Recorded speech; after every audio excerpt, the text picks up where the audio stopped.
नमस्कार, स्वागत है न्यूज 18 पंजाब हरियाणा हिमाचल में। मैं आपके साथ कुलदीप भारद्वाज और बुलेटिन की शुरुआत करेंगे मुख्यमंत्री नायब सिंह सैनी के साथ, जिन्होंने आज महत्वपूर्ण बैठक की है। सुशासन सहयोगियों के साथ मुख्यमंत्री नायब सिंह सैनी ने बैठक की और इसमें सरकारी योजनाओं के प्रभावी इंप्लीमेंटेशन को लेकर मंथन किया गया। जन कल्याण योजनाओं को गति देने पर भी जोर है सरकार का हरियाणा में, और इसी को लेकर आज मंथन होता है, चर्चा की जाती है। मुख्यमंत्री नायब सिंह सैनी मुख्यमंत्री सुशासन सहयोगियों के साथ बैठक करते हैं, मंथन करते हैं किस तरह से प्रदेश में विकास कार्यों को आगे लेकर जाना है।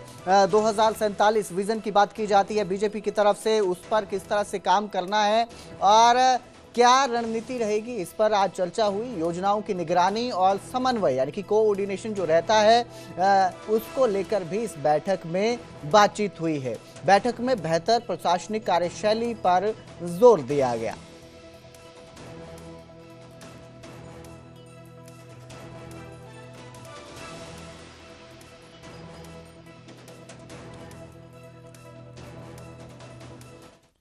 आगे बढ़ेंगे, अब बात करेंगे केंद्रीय मंत्री मनोहर लाल की, जिन्होंने करनाल में कर्ण कमल कार्यालय में पहुंचकर पार्टी के कार्यकर्ताओं से मुलाकात की, उनकी समस्याओं को सुना, सुझाव सुने। इस दौरान राज्यसभा सांसद संजय भाटिया और विधायक जगमोहन आनंद भी मौजूद रहे। मंत्रिमंडल विस्तार की चर्चाओं पर मनोहर लाल ने यहां पर जवाब दिया जब उनसे सवाल किया गया, और कहा कि वो अटकलों पर ध्यान नहीं देते हैं। इसके साथ ही उन्होंने चंडीगढ़ में होने वाली कोर ग्रुप की बैठक में शामिल होने की भी पुष्टि की। कार्यकर्ताओं को मिलने का एक समय निर्धारित किया आज मैंने, और बड़ी मात्रा में कार्यकर्ता पहले रेस्ट हाउस में भी और फिर यहाँ भी सब लोगों की अपेक्षा होती है, जब आते हैं तो मिलने जुलने के लिए। कुछ उनके व्यक्तिगत काम होते हैं, कुछ सहज सद्भावना से भी मिलने आते हैं। तो इस नाते से एक अच्छा समय 4-5 घंटे का लगाया है। अब इसके बाद अगले कार्यक्रम के लिए मैं यहाँ से निकलूंगा। काफी चर्चा है कि मंत्रिमंडल में फेरबदल हो सकता है केंद्र के अंदर से। मैं कभी इन चर्चाओं पर ध्यान नहीं करता हूँ। जब कोई चीज होती है सामने आती है तो आपको पता लगेगा, हमको पता लगेगा। और अब बात करेंगे हरियाणा और राजस्थान के बीच जल समझौते की, जल साझेदारी की, जिसको लेकर सोमवार को एक महत्वपूर्ण एमओयू साइन होने जा रहा है। दिल्ली में कार्यक्रम आयोजित किया जाएगा जिसमें दोनों राज्यों के मुख्यमंत्री शामिल होंगे। मुख्यमंत्री नायब सिंह सैनी भी यहां पहुंचेंगे, राजस्थान के मुख्यमंत्री भी पहुंचेंगे, और इस दौरान पानी की आपूर्ति को लेकर एमओयू पर हस्ताक्षर किए जाएंगे। इस मौके पर हरियाणा के मुख्यमंत्री नायब सिंह सैनी मौजूद रहेंगे और सुबह 11 बजे यह कार्यक्रम होना है, तय किया गया है समय इसका। दरअसल यमुना नदी से पाइपलाइन के जरिए राजस्थान तक पानी पहुंचाने की परियोजना को अब औपचारिक रूप दिया जाएगा। ऑफिशियली अब इसे बनाया जाएगा ताकि जो जल है, पानी है, उसकी आपूर्ति हो सके।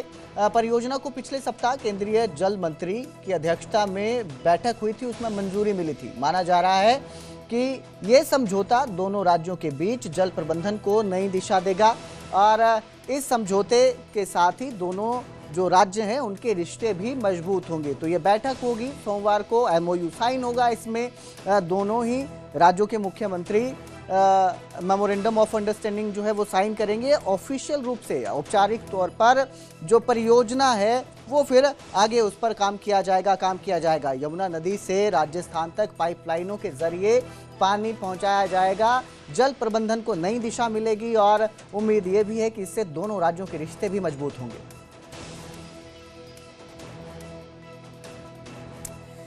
तो पिछले सप्ताह बैठक होती है इस परियोजना को लेकर। केंद्रीय जल शक्ति के जो मंत्री हैं CR पाटिल, उनकी अध्यक्षता में बैठक होती है। दोनों राज्यों के मुख्यमंत्री उस बैठक में पहुंचे थे, और फिर उस बैठक में ही ये जो परियोजना है जिसमें यमुना नदी के जरिए, पाइपलाइन के जरिए पानी पहुंचाया जाएगा, उसके जरिए इसको लेकर मंजूरी दी जाती है। मेरे सहयोगी रवि मिश्रा हमारे साथ फोन लाइन पर जुड़े हैं। जी रवि, सोमवार को एक एमओयू साइन होने जा रहा है और जल प्रबंधन को लेकर नई दिशा मिलेगी, ऐसी उम्मीद जताई जा रही है इस एमओयू के साथ ही। किस तरह से आप देखते हैं और किस तरह से तैयारियां चल रही हैं इसको लेकर? बिल्कुल, देखिए, साफ तौर पर एक बड़ा एमओयू साइन होने वाला है। हरियाणा राजस्थान के बीच में ये एमओयू होगा, और दोनों राज्यों के मुख्यमंत्री इस एमओयू में साइन करने के लिए अपनी मौजूदगी पेश करने वाले हैं। राजधानी दिल्ली में ये बड़ी ये कह सकते हैं कि जो एमओयू साइन होते हुए नजर आएगा। अब बता दें कि बीते दौर हमने देखा कि जिस तरीके से तमाम जो लीडर्स हैं वो राजधानी दिल्ली में मुलाकात करते हुए नजर आए। केंद्रीय जल शक्ति मंत्री CR पाटिल से ये मुलाकात राजस्थान के मुख्यमंत्री ने भी लगातार की, हरियाणा के मुख्यमंत्री ने भी तैयार की। और जो भी सूखा हुआ इलाका जो राजस्थान में है और वहाँ पानी पहुँचाना है और राजस्थान द्वारा उसमें पूरी मदद की जा रही है। यमुना से पाइपलाइन के जरिए तमाम इन इलाकों में जहाँ पानी नहीं पहुँच रहा था राजस्थान के, वहाँ पर पानी पहुँचाया जाएगा, जिसमें दोनों राज्यों का सहयोग यहाँ पर दिखते हुए मिल रहा है। वहीं केंद्र का भी सहयोग यहाँ पर दिखते हुए नजर आ रहा है। बीते दिन कई बैठक हुई थी, अब जैसा कि पिछली बैठक से निकल के आया था कि MOU साइन होगा और जल्द ही होगा, जिसकी घोषणा अब हो चुकी है। सोमवार को ये कार्यक्रम राजधानी दिल्ली में होते हुए नजर आएगा और यमुना के पाइपलाइन के जरिए राजस्थान तक पानी पहुंचेगा। और इस पूरे MOU तो सोमवार को साइन होने जा रहा है, लेकिन परियोजना कब तक शुरू होगी, क्या इसको लेकर भी कोई जानकारी सामने आई है? बिल्कुल, आपको बता दें कि ये पूरा मामला बीते कई दिनों से चल रहा है, लगातार इस पर बातचीत हो रही है।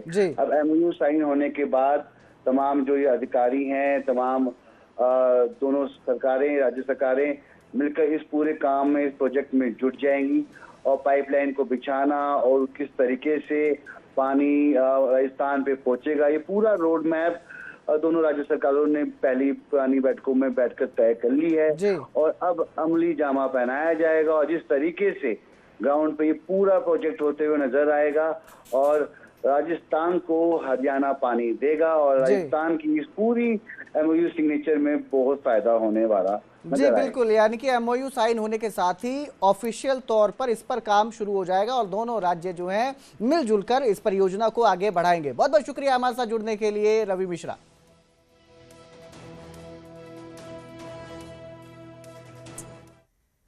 आगे बढ़ेंगे और बुलेटिन में बात करेंगे NCR की, जहां बढ़ते प्रदूषण पर लगाम लगाने के लिए हरियाणा सरकार ने बड़ा फैसला लिया है।